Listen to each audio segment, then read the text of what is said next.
Today on DNVR Buffs Live, our notes from an unbelievable win on Saturday, an update on how that win is impacting recruiting, and I have a rant about Travis Hunter and the limitations of the human mind. Let's do it.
Let's go. Welcome into the Toyota Lounge, driven by your Front Range Toyota stores. Toyota, the official vehicle of DNVR. Welcome back. It's great to be back, man. Beautiful weekend from all angles. I do want to give a shout out to Victoria and Ben on their lovely wedding. Congrats, it was perfect. congrats. As much as I oppose a fall wedding, it has its pros. In my opinion, the cons outweigh the pros, but it was beautiful. It was beautiful. And I did get to watch the entire game from start to finish. Let's go. And I've now watched it 3 times from start to finish. God. Well, then share with us. What's your biggest takeaway? My biggest takeaway is that we witness what it looks like when a football team is locked in for 4 straight quarters. Yep. It was a beautiful display of effort, execution, want to. Everything across the board was a team on an absolute mission. And that's what really, really stood out to me on the second watch through. Is just like, in the fourth quarter, with 2 minutes left, and the twos are out there. Yeah. You're still seeing these guys just absolutely fly across the field. And even before the twos came in, obviously those guys want to show out when they get in there. When the game is in hand, the effort level never sagged even a little bit. Yep. There's that one drive where UCF went down and scored on them. I thought that was just a good drive and, almost happened a little too fast for them to adjust for it. But other than that, like, you never saw a moment in this game where you're like, man, those guys took a little bit of a step back. Right. And we a lot of times talk about these like ancillary things in football, like, oh, these guys are going back home and it's a homecoming for Coach Prime, and sometimes it's thought to be like it doesn't matter. Right. Like, oh, it's a cool little story, but it doesn't actually matter. I think it really mattered. I agree. I think it really mattered that all of those guys in Florida wanted to go home and show out. All of the players on the team wanted to show out. Did you see on Well-Off what Preston Hodge did after his interception? No. The offense is getting ready to go out there. Preston Hodge goes into the offensive huddle and grabs Jimmy Horn. And you can't hear what he said, but I assume he's like, I got you. Yeah. We're out here for you boys, we're gonna show out.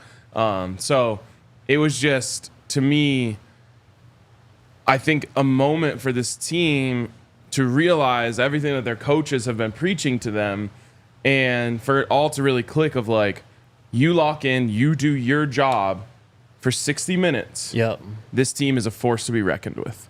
The top comment on the players' presser after Saturday night was, this isn't a team, this is a family. And I think that's exactly, what you're kind of describing there. I mean, playing for each other, got each other's backs. Guys are happy for each other when they make plays. They're encouraging each other. Travis going out there, doing modest celebration with him after that big kick. Like, all that stuff, man. I mean, you kind of saw it. This goes back to the whole point we've been talking about since January. Last year you could see it. The guys were having fun. They were all excited about, Coach Prime and, the new era at the program at Colorado and guys that stayed and stuff. But this is a true, going back to what Coach Prime said last spring, like, right now we're a team. I want to be something to behold. Yeah. And they're definitely on track. Yep. Another overarching takeaway. Did you hear how many points Coach Prime said after 10. the game? He wanted 10, right? That's what I predicted. You did. 31-21. I got UCF's score right. I just underestimated the Buffs and Cam taking the offense and Cam taking one to the crib. The ultimate cherry on top is that Cam scoop and score. Oh, dude, it's so perfect. And Jay West forcing the fumble. Yeah.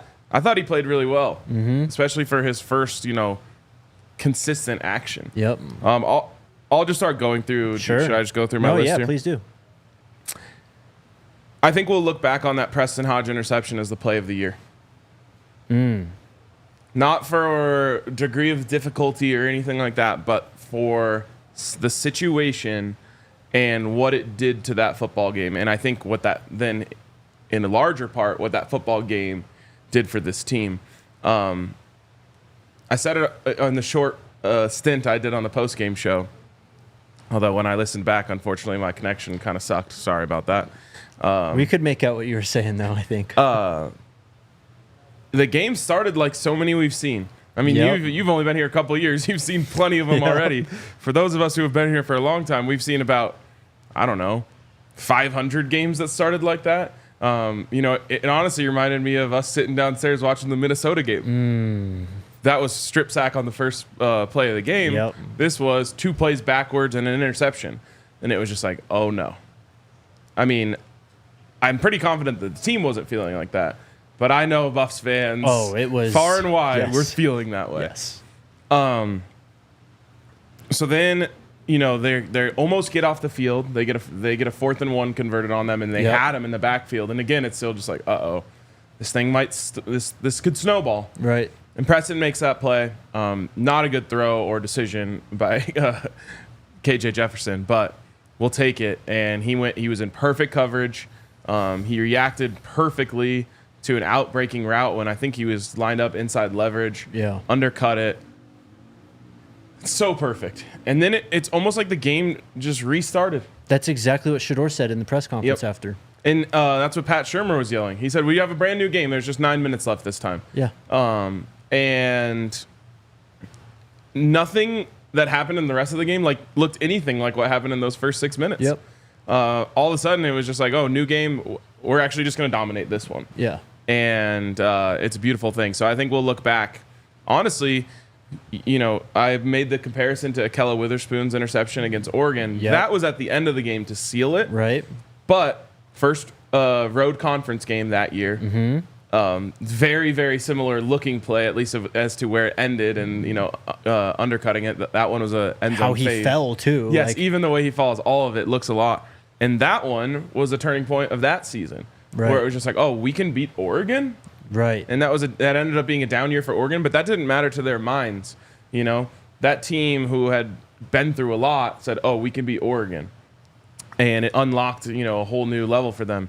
UCF not obviously considered in that same vein, but I think we will look back on that play and say, okay, that's when that was the kickstart to this team reaching their full potential.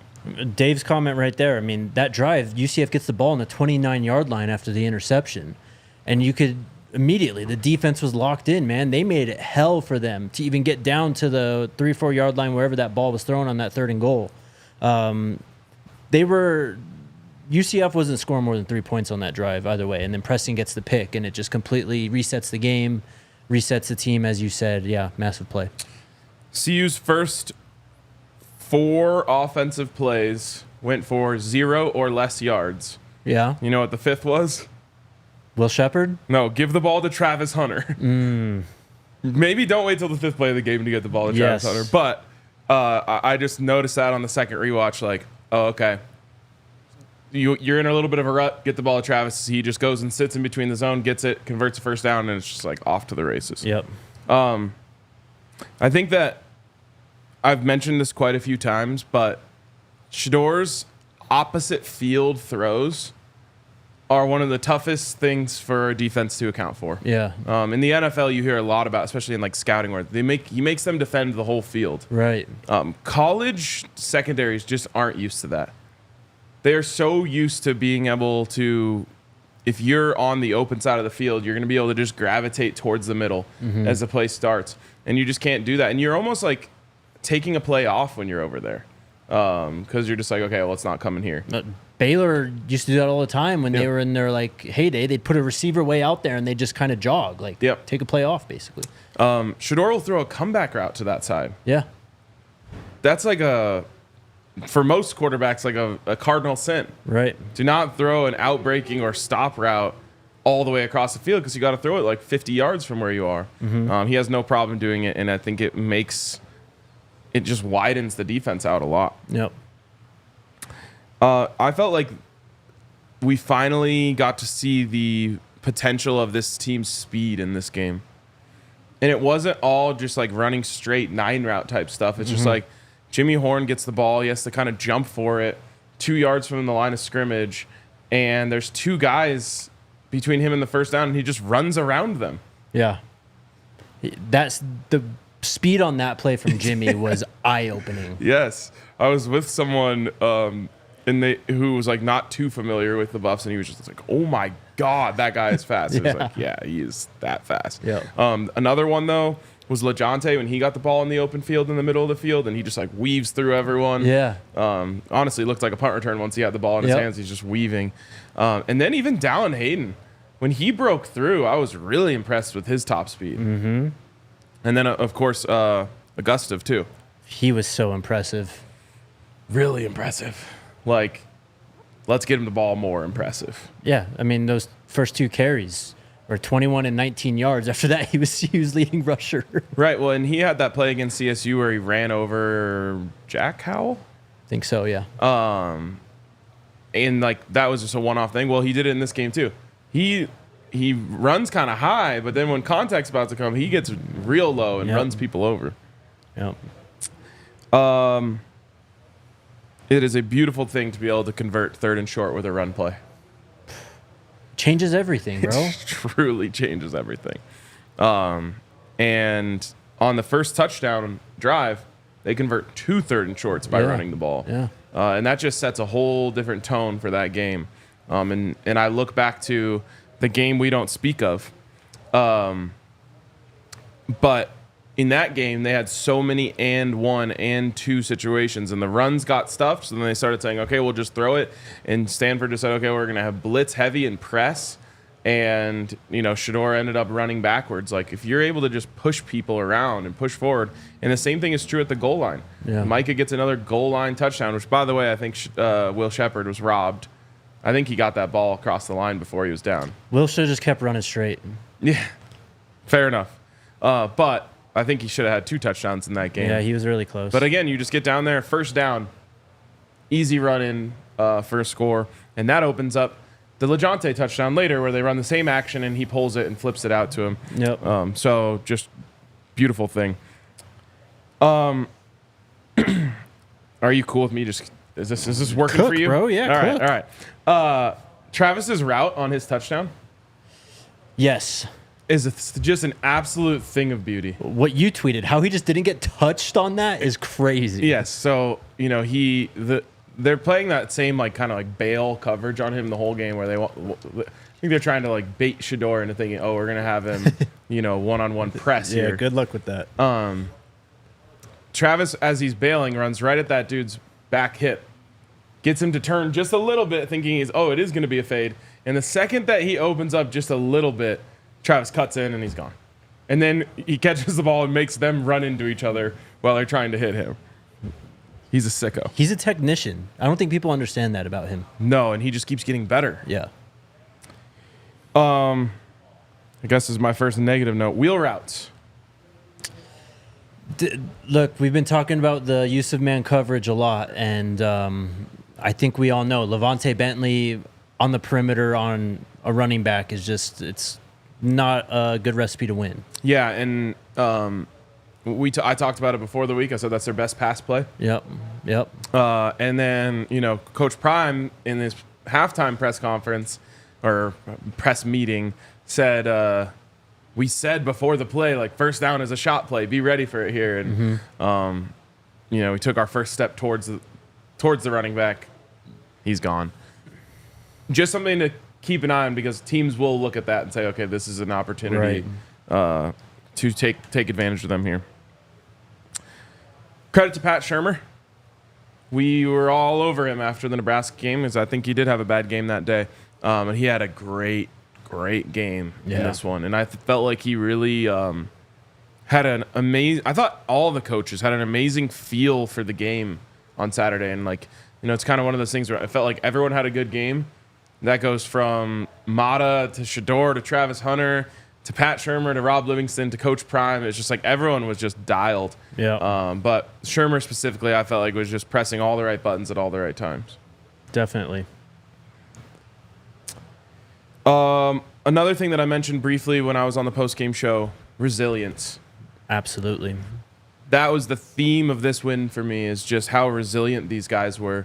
They never blinked. And even when UCF had a counterpunch, they got counterpunched right back and harder. In the first quarter, I mean, even if you're a neutral fan, that was an electric first quarter. It was. We got to take a break at some point. All right, I got 3 more notes here. Okay, shout out to our friends over at... I was going to say I'll hit the 3 notes and then go, but you go ahead. Go ahead. Shout out UC Health. Coach Prime's the Chief Motivation Officer of UC Health's Ready, Set, Co Challenge. Big emphasis right now is sleep. I finally got my sleep yesterday, and I feel like a brand new human being. Hopefully you were well rested over the weekend. Nope. But Coach Prime always talks about, investing in your sleep. Yes. I'll invest this week. Okay. Make sure you do, and make sure you guys do in the chat, whether it's setting a bedtime, putting your phone down, whatever you need to do to get more sleep and be your best you. The goal of this challenge, the Ready, Set, Co Challenge, is to get Colorado back to its rightful place as the healthiest state in the country. If you want to join UC Health's Ready, Set, Co Challenge, click the link in the show notes or go to www.uchealth.org/readysetco. Also, shout out to Empire today. This beautiful ground that we are sitting on here, floor, I should say, was provided to us by Empire today. They're the absolute best. And as I've said before, people at this company don't necessarily know how to take care of things. And yet somehow this floor has held up incredibly well. Yes, it has. People, dragging stuff all over it, spilling stuff all over it. So shout out to our friends over at Empire today for installing this, and they can install it for you too. And you can get a free in-home estimate by going to empiretoday.com/DNVR, and then you'll get $350 off when you get your new floor installed by Empire Today. So hit them up. That's empiretoday.com/DNVR. All right, where did we leave off? What do you got? Let me get back to my notes here. First of all, people keep saying, RK, you missed the best game in the last 2. I didn't miss anything. Yeah. I watched the whole game. I wasn't there, but I'm a big believer in everything affects everything. So if I would have been there, it would have been a different game. Could have been. Who knows what would happen? Right.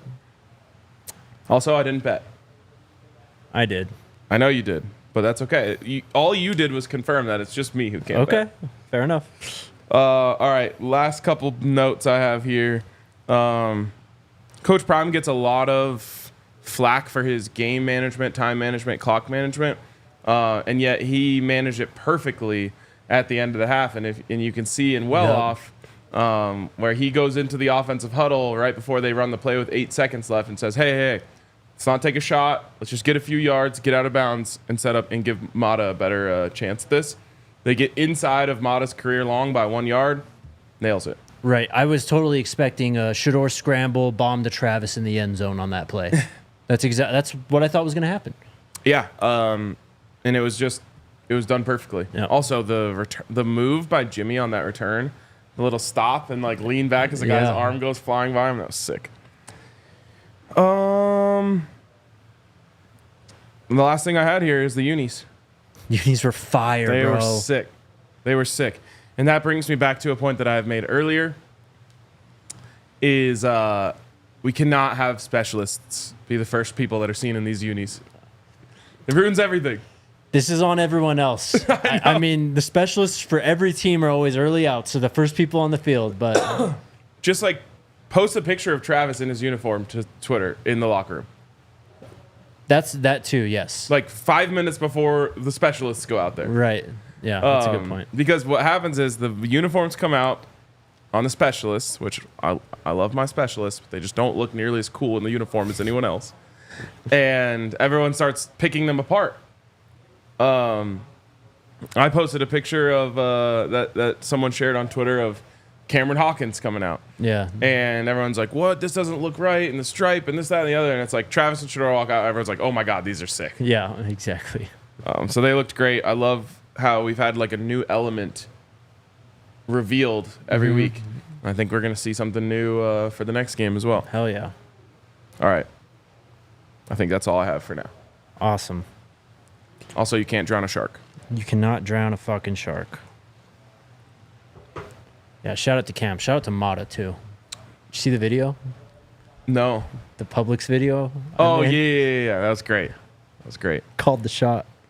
By the way, shout out to Mata just for his resilience. Yeah. And he admitted he was off to start the season. Yeah. And I can't remember when it was asked, but someone asked me on this show, are you confident in the field goal game right now? Are you confident in Mata right now? I said, no. I'm back to being confident. Yep. He, ever since, honestly, he missed one against CSU, but he hit it really well. Mm-hmm. Ever since then, he's hit the ball really well. Mata was very honest on our pregame show about his struggles and how he got through it and stuff. So, and we could just tell talking to him, I think, that he kind of had his swagger back. And he's then back. He went out there and balled, obviously. Yep. Speaking of swagger back, Will Shepherd. Definitely. It was only a matter of time. Definitely. Okay, you wanted to shout out the CFB League. Oh, yes. Oh, God. All right, give me a sec here. We have spots open in the CFB League. Xbox Series, whatever. Yeah, though. just Xbox. Yeah. Xbox CFB League. We've got 5 open slots. We're heading into championship week and playoffs right now, so you can get in time for the beginning of next season. And if you want in, you got to email Logan Tweet. That's Logan TWIET @gmail.com. So there you go. We got spots. People are always asking us for it. If you want to play, email Logan Tweet @gmail.com. TWIET. And don't DM me because I'm just going to send that email back if you DM me. Just email Logan. Well, they're probably going to DM you, and then you can just send them that email. Well, we can cut out the middleman here. Do you want to do your rant or do you want to do recruiting? Let's talk recruiting right now. I've been talking a lot. Obviously, a lot of recruits were out in Orlando to watch this game. They got a show. They saw what they came to see. They really did. And CU recruiting is hot. Steaming hot right now. Let's start with this. We've talked about this guy before, LeJesse Harold. Mm-hmm. He is a commit to LSU. He committed there in June. He was at the game. The word is he's pretty locked in with LSU still, but it sounds like A&M, Miami, UCF, and Colorado are in. I think he's visited once before as well. But either way, Brett College, the IMG offensive lineman from Colorado, interior, he was at UCF. Committed to Tennessee? I don't think he's committed yet. Okay, all right. I'll check right now, though. Javion Hilson is a big-time recruit. He plays edge. I think he might be 5-star. I'm double-checking, but he was at the game. He's 4-star, but he unofficially visited for the spring game. He's very clearly interested. Hell yeah. Brett College, checking right now. He is not committed. He's an uncommitted player. How about Corey Phillips tweeting that the phone hasn't stopped ringing? Yep. I love it. Just get ready. This Kansas State game is going to be an all-time recruiting weekend for Colorado. Ooh. It's going to be big. 5-star wide receiver Dallas Wilson was at UCF, and he is the one that Coach Prime talked to before the game and encouraged him, or Dallas said, Coach Prime encouraged me to come watch the show. And he got to see a show. I quote tweeted him saying that with the video of Steph Curry, one of the many, but shooting the ball and then just turning around before it even goes in. That was literally Coach Prime calling a shot. And that's like an unreal moment. Quote. Yeah. Oh, that had to have resonated with him. Yeah, like I'm sure he calls him, just for a recruiting call. He's like, "Oh, I'm going to be out there or UCF invited me to come out there." And Coach Prime says, "Oh yeah, come enjoy the show." Yeah, that's unbelievable. It really is. He's been committed to Oregon since January 2023. Coach Prime was on the job for 6 weeks. Wow. When Dallas committed to Oregon, so they're going to have to do some work, but there's some obvious interest. Chauncey Gooden, this guy's been recruiting his ass off. He has been tagging Carday Smith. He tagged Julian. Of course, he was on the visit with Julian back in June. So, and then Steve Wiltfong said Colorado was full court press on Carday Smith. They are recruiting him like they recruited Jordan Seaton last cycle. And Carday Smith is a true right tackle. Wow. What a 1-2 punch you could have there. Speaking of Jordan Seaton, he should have been in my notes too. He's unbelievable, man. We talked about him being, slightly disappointing as a true freshman. He's been as advertised. Truly. Mantrez Walker has also been putting some work in on the recruiting side. He's been doing that ever since his commitment, but he was tagging Byron Baldwin, the Indiana commit, Dallas Wilson, who we just talked about, Kevin Wynn, who's a tackle and commit to Florida State, I believe, and then LeJesse Harold, who we already talked about. On Byron Baldwin, from Steve Wiltfong, sounds like the smoke is still real there. Okay. Finally, we did get some new offers just today. Colorado offered 3-star cornerback Zadian Gentry. He is a current SMU commit. He is out of McKinney, Texas. I think he's like a top 500 player. And then how about this? Vaughn Lennon gets offered by Colorado. This is a 2025 kicker/punter from Fort Myers, Florida. How about that? How about it? He is rated, of course, kicker punter rankings are very different. Yeah. I think we haven't talked about it in a minute, but he is a 4.5-star kicker and a 5-star punter. So 4.5. Dude, it's just what it says. I don't know. But anyways, the Kansas State recruiting weekend is going to be massive, it sounds like. We're doing half stars now, then Travis Hunter's a 6-star. Sure. That's awesome, though. Speaking of Fort Myers, by the way, we're thinking of everyone whose communities were impacted by the hurricane. I saw Fort Myers got hit pretty hard. Obviously, all of the crazy stuff going on in the Carolinas. Tampa. Saw Atlanta. Yeah. So let us know you're okay. Yep. But that's it on recruiting. All right. The arrow is pointing straight up. This isn't like a trajectory up. The arrow is straight up. Oh, yeah. Yeah, I mean. Get ready. I feel like we're one linchpin away from this thing popping. Exactly. And there's multiple linchpins I just mentioned there. Obviously, Julian, but Dallas Wilson, Javion Hilson, LeJesse Harold, Carday Smith. Those are big time recruits. All right.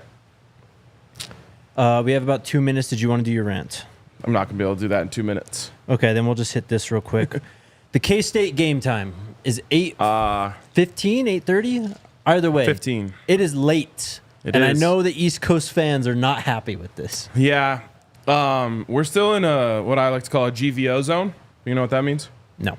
We're in the good vibes only zone. Okay. We're less than 48 hours removed from a 27-point win as a 14-point underdog. Yep. No complaints allowed right now.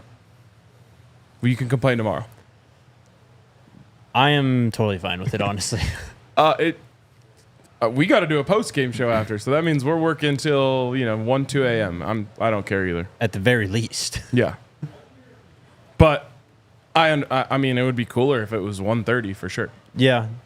But, I mean, it's prime time, man. I haven't looked at the schedule yet, but everyone keeps saying that's going to be a massive weekend of games, just lots of great matchups. And Colorado's going to be prime time on ESPN. Well, and I think the way that this works is teams are getting networks are getting first dibs each week. Yep. So the only slots that ESPN had were this one and the one after it. There's a 10:30. Yeah. And so ESPN, I'm guessing, had dibs on Colorado this week, and so they went with the best slot they had, which is the 8:15. But yeah, hang in there. It's going to be a late one for y'all on the East Coast, but we've had some bangers for CU night games. And that's the other thing, an unfortunate side effect of our vast fan base is they kind of know, people are going to stay up to watch Colorado. Yep. Very few teams in the country you can say, people will stay up to watch that. Yeah, for sure. You could put Colorado at 2 a.m. Eastern, and you'd still get people watching. Most definitely, man. That's not an invite to do that. No, yeah, please don't do that to us. All right, let's take a quick break, and then we'll get to your rant. Shout out to our friends over at Bet365, the homies. I've been telling you all about this early money line payout. Yep. And if you bet on Colorado, you got your money before the game ended on Saturday. Not that you needed it. No, I mean, it was obviously decisive, but it was just nice to log in and go, oh, yeah. Right, it worked for us. They have this early money line payout. So when you download the app, sign up with the code DNVR365, deposit $10, and then all you need to do to get the bet and get offer is place a bet of $5 or more on anything. Honestly, just something that is going to clear quickly, because as soon as that bet clears, whether it hits or misses, you get $200 in bonus bets deposited directly into your account. Must be 21 or older and physically located in Colorado. Please gamble responsibly. If you or someone you know has a gambling problem and wants help, call or text 1-800-GAMBLER. Also, a shout out to...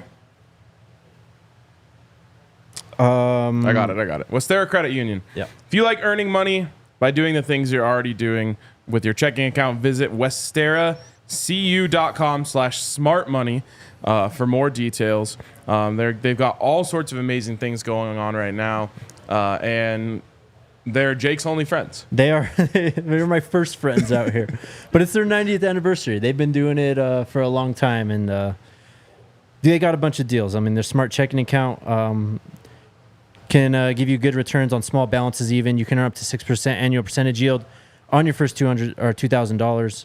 That's up to $120 a year. So, love to see it. Go to westeracu.com/smartmoney for more details. Membership eligibility required. Insured by NCUA. Restrictions and conditions apply. Also, I'm your friend. I'm just joking. You are my friend. I've got a lot more friends now than I did when Westera was my only. Let's go. Stacking friends over here. We're trying, brother. All right. The people are eagerly awaiting your rant on Travis Hunter. Yes, I want to talk about Travis Hunter and the limitations of the human mind and conventional thinking. All and right. to do so, first I want to set the table by what was said by Urban Meyer and Brandon Marshall this week, not to mention Richard Sherman and many others. But Richard Sherman, I guess I'll start with first, who, when asked if Travis Hunter can play on both sides of the ball in the NFL, said, hell no. Direct quote.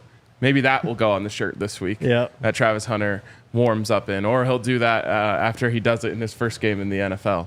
And then before the game, Brandon Marshall, Urban Meyer said, I don't know if Travis is going to be able to handle this Florida heat, which is like, you mean the heat that he grew up in? Bro, it's ridiculous. As if Mississippi's not hot.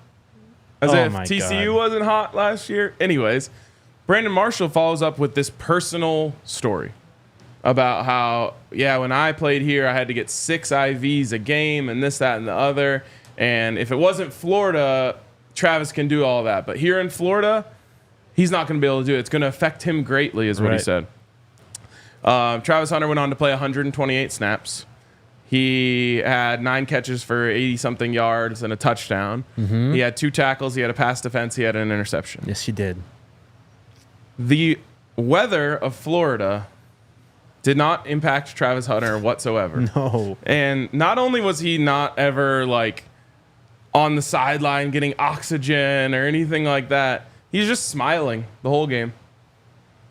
Oh, start to finish. Just smile on his face, having fun. Dancing with Mata after a special teams kick, running down to the end zone after he picks the ball to do the Heisman, all that stuff. And so I'm tired of hearing about what Travis Hunter can't do. And it made me to start to think about this idea of what we can't do, what you can't do. Because everyone bases what others can't do off of their own personal experiences. Right. And so I take us back to 1954, Jake. You know what happened in 1954? I do. Roger Bannister became the first ever that we knew of to break the 4-minute mile. Mm-hmm. And it was very notable about the time because people had been trying to do it since 1886. Right. And so many people tried and failed and tried and failed and tried and failed that they just started saying it's impossible. Mm-hmm. It's not possible to run a 4-minute mile. It's not within the capabilities of humans. And so, as it was recalled back then, it became as much of a mental barrier as it was a physical barrier. Well, the other thing was, as people started getting closer and closer and closer, they said, this will only ever be done on a perfect day. 68 degrees, a little wind maybe at the back, of the long stretches, something along those lines. Well, Roger Bannister did it on a cold day on a wet track in England. And all of a sudden, everyone stopped saying that's impossible. 46 days later, another guy did it. Within the year, 3 other athletes did it. And people started to realize, okay, it was never impossible. It was that we thought it was impossible that was holding us back. Yeah. The same thing is true of a backflip on a motocross. Right. Yes. In the 90s, it was thought to be impossible to do a single backflip Yep. on a motorbike. Yep. Finally, it was done. It was pulled off. And then within 15 years of when it was thought to be impossible to do a single backflip, Travis Pastrana did a double backflip. Yes, he did. I remember where I was watching that. I do too, 2006. And so I'm so tired of hearing about what Travis Hunter can't do. And every time people tell us what he can't do, he just goes out and does it. Right. What the problem is, though, is these people like Brandon Marshall, who was a fantastic athlete and played at the peak of his profession, thinks like, well, if I couldn't do it because I was like that. Right. No one could do it. Richard Sherman, same way. Like, you can't do that. Yeah. Travis Hunter is not like you guys. Yep. You're not like him. So stop trying to take your personal limitations and apply them to Travis Hunter, because I believe that Travis Hunter can do anything that he sets his mind to. Wow. Great job. Thanks. Yeah, man. I mean, Travis deleted it and all, but he said it best. Stop speaking on my name and let me play football. This guy's generational. This is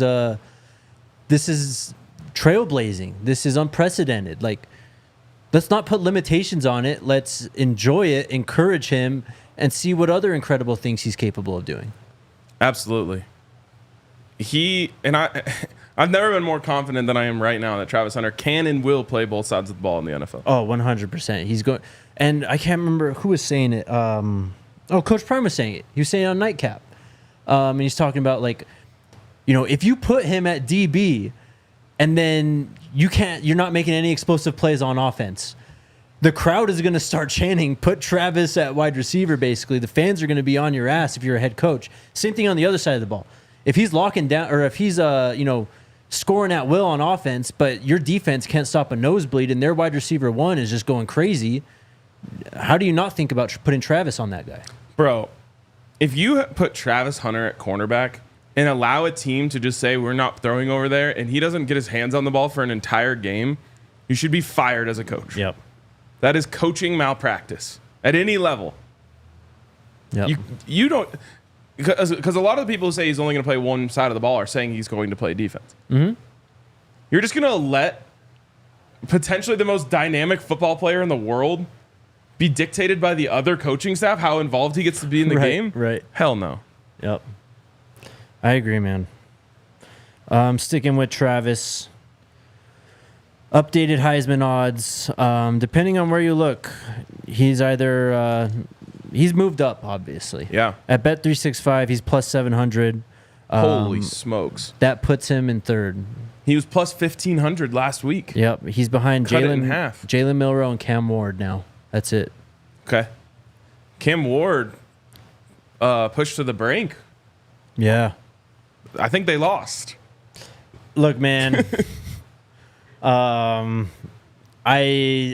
don't know. I really don't know on that play. You can't see the ball from like one angle.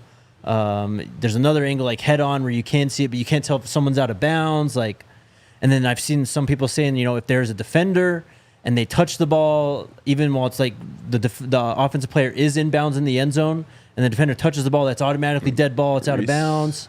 So there's a lot with that play. My biggest thing, I guess, is that it was called on the field as a touchdown. Right. I definitely don't think there was evidence to overturn it. Yeah. But regardless. Yep.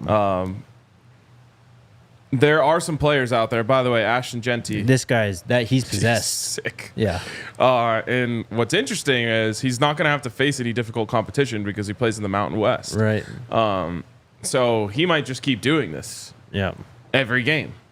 The whole season. The fact that it's 5 games in and he has 800 some yards and how many touchdowns? Like 12, 10? Yeah, I mean, Like, that's a whole season for a lot of running backs. Yes. And that's a good season. Like, all right. Yeah, I think you it was got something. T-Cal who said, like, this is an all-conference season already. Exactly. I mean, he has a chance to put up numbers that could make this a really interesting conversation. I do think G5 is going to hold him back. And I was going to say, I will be waving the flag for quality of competition. Yes, absolutely. But at the same time, he did it to Oregon. Yep. And so that will be like a nice little like data point on the resume is like, well, it's not that he only did it again. And he has a chance against Washington State or something at the end of the year. Just played Wazoo. Oh, right. Are you sure? I don't know. I remember seeing their last game of the season as like another legit competition. So he's done it against everyone he's faced. Yeah, they just played Wazoo. Okay, so they have Oregon State at the end of the year. Oregon State is the last game of the year. So, I mean, if he has the sample size against Oregon State, and Washington State, it'll really help defeat some of the quality of competition allegations.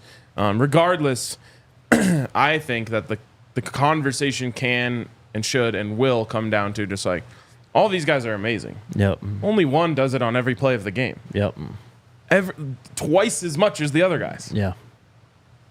Yeah, the definition of outstanding. Yeah, exactly. Jalen Milroe moves on to be the favorite. He had an absurd stat line. That was an unbelievable game. We were watching that during the post-game show. This Ryan Williams kid is unbelievable. Remember when we talked about guys who just move different? Yep.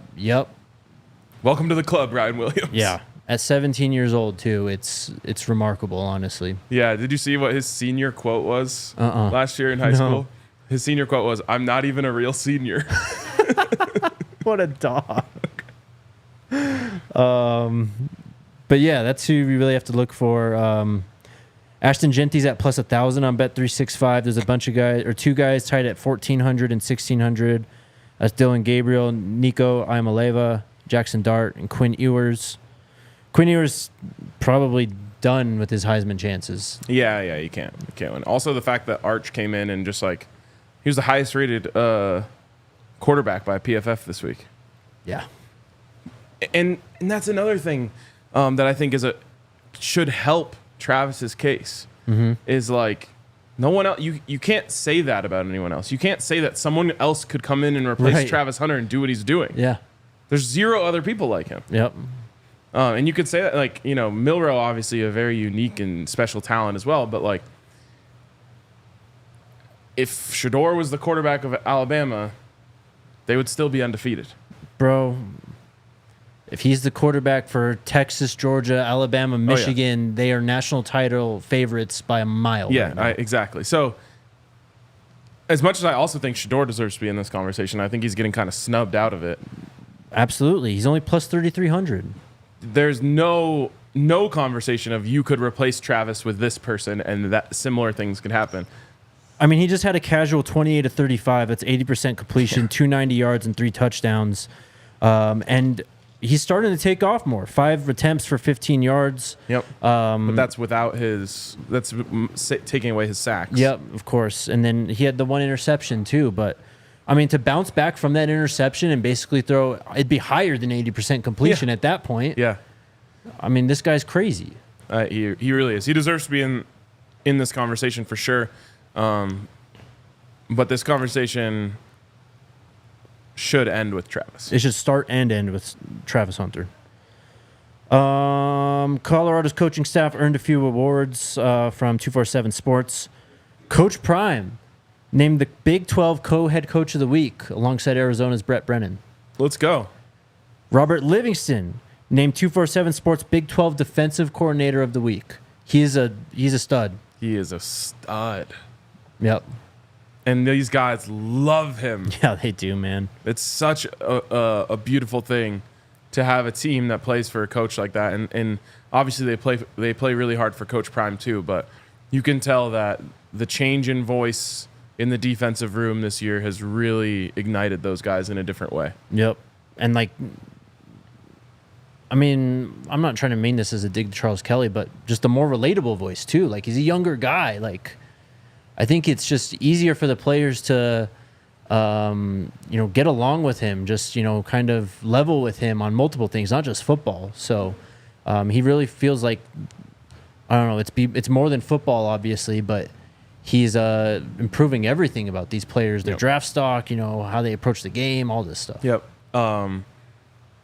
Coach, did you see me tweet the video of Coach Liv in the background? I just love that so much, and you can see his like genuine excitement. Yep. He's like weaving through people trying to get down there to celebrate with them. It's just so good. Yep. By the way, there's been a lot of conversation about that pick and just like the guy that was open, number 3, I think he was for UCF. It was a wheel route. Yeah. I think. And I'll just say this about Travis. I choose to believe that Travis knew, I just got to follow this a little bit, get the quarterback to take his eyes off it, because the quarterback is being told, don't throw the ball at Travis Hunter. Right. So Travis goes a couple steps with the wheel, and he just sees KJ immediately look off of it. And that's when he takes off. Like I don't think it was just a blown.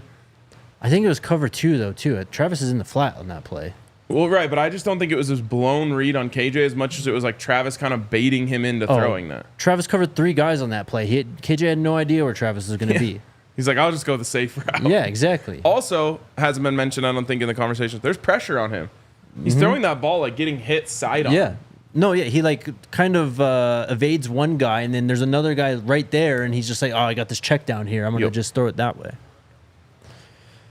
Just sick stuff from Travis Hunter. He's unbelievable, man. I always think like they're not going to give him a chance. And then he just like invents chances. Yeah. It's unbelievable. He's inevitable. And the one time that they did try him, I thought we were going to get, because I forget who, it was Cam Taylor-Britt who had that insane one-handed interception in week 1, I think it was. I thought we were about to get that moment. I'm like, oh my God, they gave him the chance. That was an unreal PBU, though, too. It was, 100%. And then I thought he was going to catch it coming down. I thought so as well. All right, let's take our final break. Let's get to the Toyota chat and super chats. Shout out to our friends over at Breckenridge Brewery. Breck Brewer, the homies. Go check out the farmhouse if you make a trip down here to Colorado. The food out there is phenomenal. They got all the beers on tap and stuff, and then you can just take a tour of the brewery. But you could also come down to the DNVR bar. We got them on taps. We got them in cans. You can check out Breck Brew's new West Coast style IPA. It's called the Ridge Runner. It's a double dry, hot brewed, inspired by the untamed beauty of Colorado's trails, and creates notes of bright citrus and pine. You can find that and all of their great beers using their beer locator at www.breckbrew.com. Find a brew near you. Also, DNVR events. We've got a tailgate coming up for Kansas State, so look forward to seeing you guys out there. Also, the bar's been popping off for some of these games. Even the Broncos game yesterday. Bar was packed. People were going crazy. Mm-hmm. It's awesome. So come see us down here at the bar. Come to one of our tailgates. Go to the Broncos tailgates that have also been pretty crazy. We have a lot of fun out there. So we'd love to see you. Go to thednvr.com/events to check out what we have available. Broncos tailgate this weekend with the Raiders in town. Ooh, exciting. With a chance to go 3-2. Who saw that coming? Bro, I definitely didn't, but I'm hyped right now. I have to say this, just because it's on my mind. Watching the Buffs game on Saturday and how fulfilling it was. Yeah. And then turning around and watching that Broncos game on Sunday was tough. It was tough. That was about as unfulfilling as a win could ever be. It really was. And the difference in offensive firepower, too. I almost tweeted out, like, back-to-back weeks with the Buffs and Broncos win. Like, what a time to be alive. And I was just like, this doesn't even feel right. I know. Doesn't even feel right after that game. Oh, they almost fumbled the bag at the end of that game, too. I know. It was just like, it was truly opposite feelings after a win. Yep. All right, Alyssa, who's up first? Travis says, RK, how do I get a gold version of the Heisman shirt? I need it for next weekend. I think we only have it in black. Yeah, we just have it in black. Sorry. But yes, Gold Rush for K-State. Yeah. You have 2 weeks. Get on it. A little less than 2 weeks, but. Yep. It's same as my one white shirt I have for the Whiteouts. I have a gold jersey for the Goldouts. There you go. That's all you need. Trevor says, is it me or is our red zone defense for real? How much stops was it? 3 or 4 in the red zone. I sat next to Adam in the press box during the game, and it was before the Cam fumble. I turned to him and I go, I don't know why, but I feel way more confident with this defense with less yardage to cover with their backs against the wall than I do with them like in their own territory. And then like 2 plays later, Jaylen Wester forces a fumble and Cam goes 95 yards back.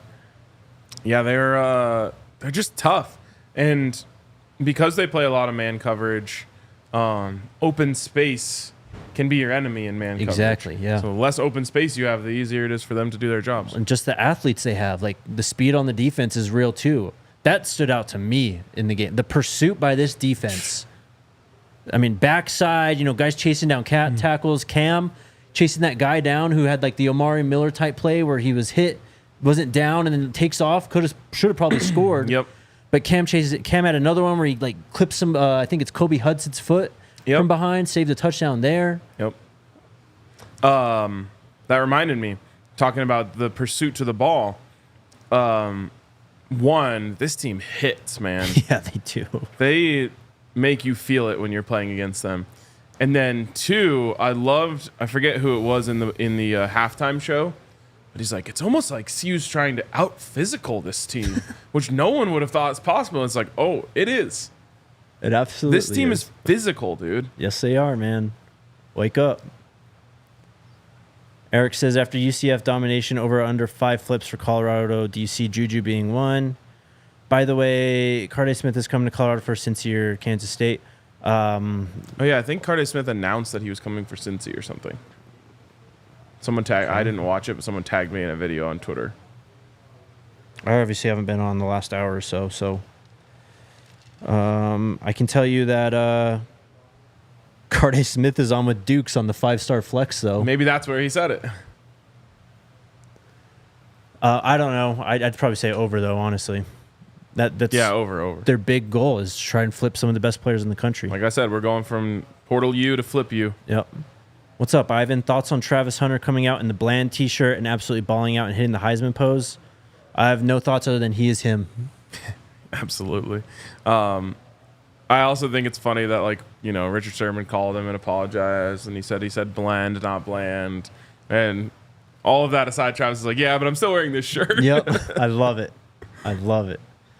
Triple L, are we going to HBCU homecoming at Jackson State? We have to figure that out. We still got a month or so until then, but would love to. You got bye week plans this week? What just happened to you? Did you get a cramp or something? Yeah. I kind of want to go home. Okay. I got to work out our schedule first, but that's my plan right now. What about you? I don't know. I think I'm just gonna try to set a record for most hours on the couch in one weekend. I mean, like I said, I get a Saturday where I get to watch college football all day.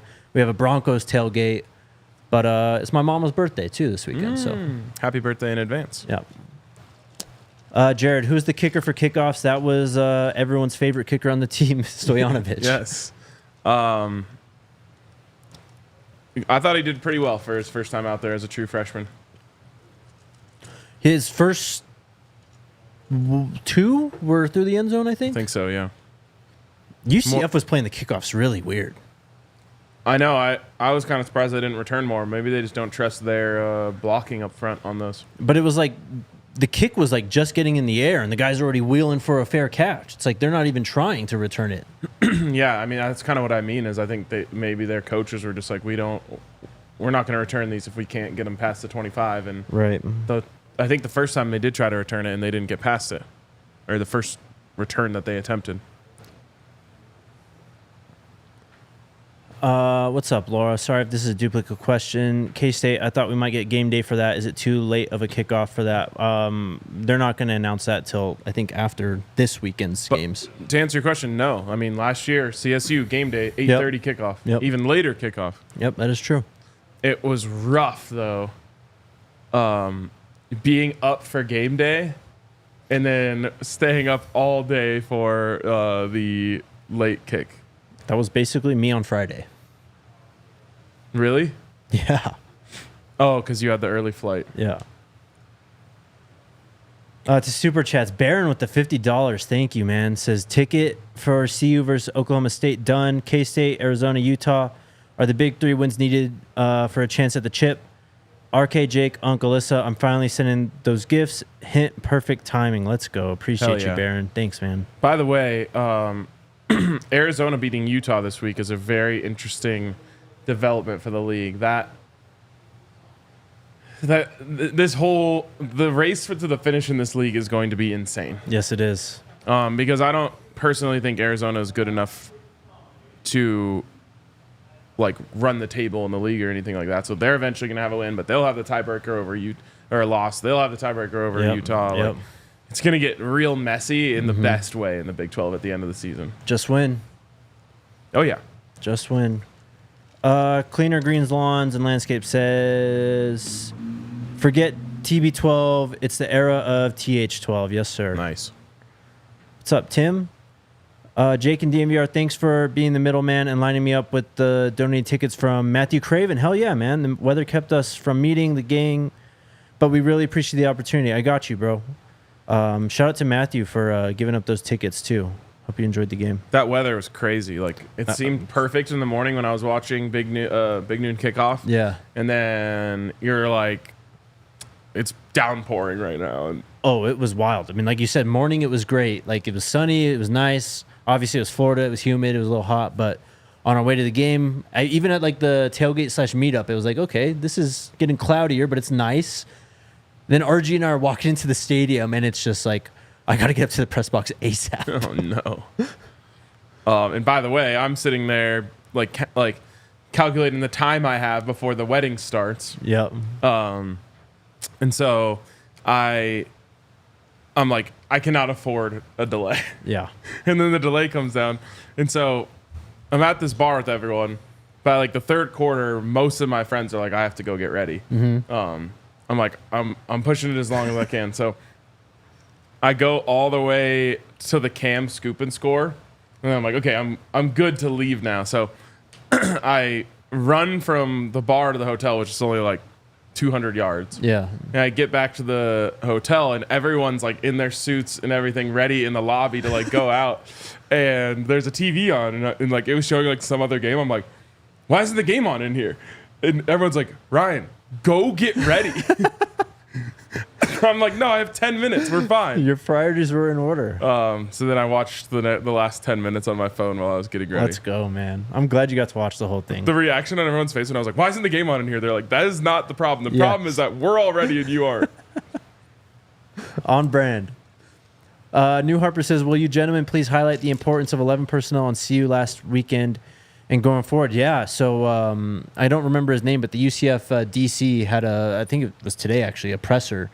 And he was talking about that. He was asked, was there something, you had a bye week to prepare for this game. Was there something that you didn't expect from CU offensively? And he said, yeah, like we were preparing for 4 wide with a running back for most snaps. And, we saw some of that, but a lot of it was 11 personnel, tight end, running back on the field, 7 protection. Like, obviously that gets the run game involved, counter. Shit, we ran power, like yes, multiple times. That's exactly what I was going to say. I needed. I forgot that from my notes as well. Creativity in the run game. How about that split zone with Savell lined up actually off the line and then motioning in? Yeah. That was sick. That's what we're talking about. Yes. Counter, trap, power. Yeah. It's a beautiful thing. Just seeing Tyler come across on power, man. Yes. I was like, let's go. Yes. Finally. Joseph says Jay Wester actually had 2 fumbles. He got robbed. That should have been a review. Shout out Shane Cokes. He had a fumble, though. Yes. Also, I think those happened on the same possession. I think. I can't remember off the top of my head. I just remember the scoop and score. But Jay West balled. Yep. Rev BJ Nelson says, Neely said on the rewind today, we need to do a campaign for Travis. We need to get some names to lobby the people who do the voting.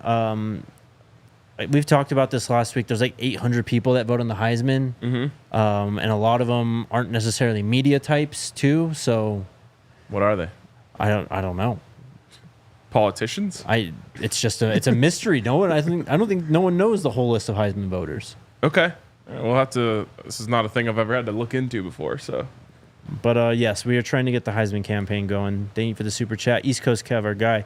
As a Jets fan, good win for the Broncos with Aaron Rodgers and Coach Saleh not on the same page. It's no wonder Prime doesn't want the NFL. I think there's plenty of reasons why Coach Prime doesn't want to go to the NFL.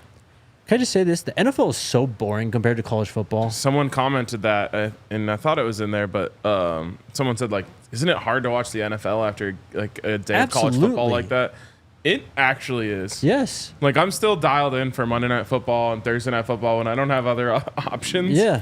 But, man, the high of a college football Saturday, and then you turn on and it's just like some like boring, like, I don't know, with all due respect, like Cardinals Rams or something, and you're just like, what is this? Well, I can't even remember last night. The score was a lot to a little, and I was like, all right, game's over. Yeah. Like, I had no interest in the Bills-Ravens game, which is two of the best teams in the NFL. Dude, I mean, I literally got home, had that on while I ate dinner, and then immediately flipped it to my rewatch. I didn't even check to see the score. Yeah, like I can get up for the witching hour. I can get up for Broncos games. You know, I can get up for big-time games when they're close, but it's way easier to tune out. East Coast Kev says, did you guys watch Coach Prime and Nightcap with Shannon Sharp and Ocho? I watched some of the clips, but not at all. No, I was...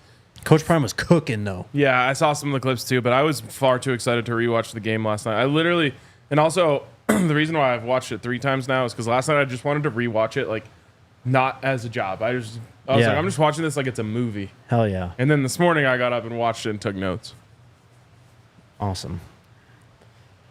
Final super chat. Robert says, I had a blast on Twitter Sunday reading you guys in TCal talking good shit on the bookmarking / receipts y'all kept. It was an all-time weekend for receipts. We got lots of receipts, but I will say my bookmark folder shrunk somehow this weekend. Yep. People are out there deleting stuff. I'm going to start having to have 2 forms of... I'll have a receipt and a bookmark and a screenshot. Yep. Can't run. All we're asking for is people to do their homework on this team. I don't know, maybe watch them, maybe take a look at the roster, bare bones stuff. Yep, and even though I can't benefit from it, I would prefer if Vegas continues to not do that. So everyone keeps raking in that money. That was a crazy line. Unbelievable 14. line. They covered the spread by 41 points. Yeah, insane. Anything else? You good? I'm great. All right. We will be back tomorrow. 3 o'clock? 3 o'clock moving forward, right? Yep. So 3 o'clock moving forward from now on. Unless we say otherwise, we'll keep you updated. See you then. Let's go Buffs. Let's go Buffs. We all silly like the mayor.